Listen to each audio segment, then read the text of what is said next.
Sir hi అండి, మీ problem ఏంటి చెప్పండి sir.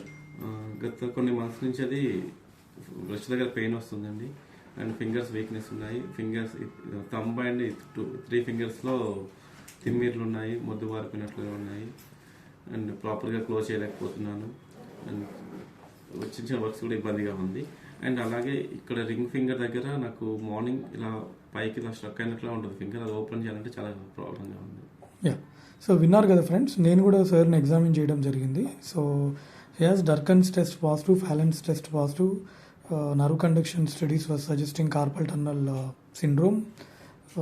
So he consulted multiple surgeons and he's suffering with the trigger finger of the ring finger.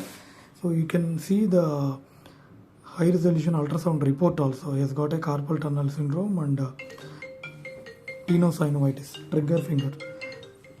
So the reason why I am showing the ultrasound report is many of the patients, they get a X-ray.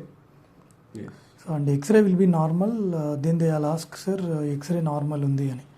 Friends, some conditions are not seen in the X-ray, like carpal tunnel syndrome, లేదా trigger finger. So x ray బేసికల్గా fractures, సబ్లక్సేషన్, dislocation వాటిలో బాగా కనపడుతుంది, వాటిలో తెలుస్తుంది.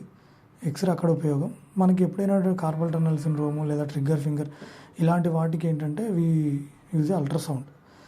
So MRI అయితే to know any ligament injuries in knee and shoulder. For example, if the patient is suffering with supraspinatus tear or a ACL injury or a PCL injury, then we advise a MRI.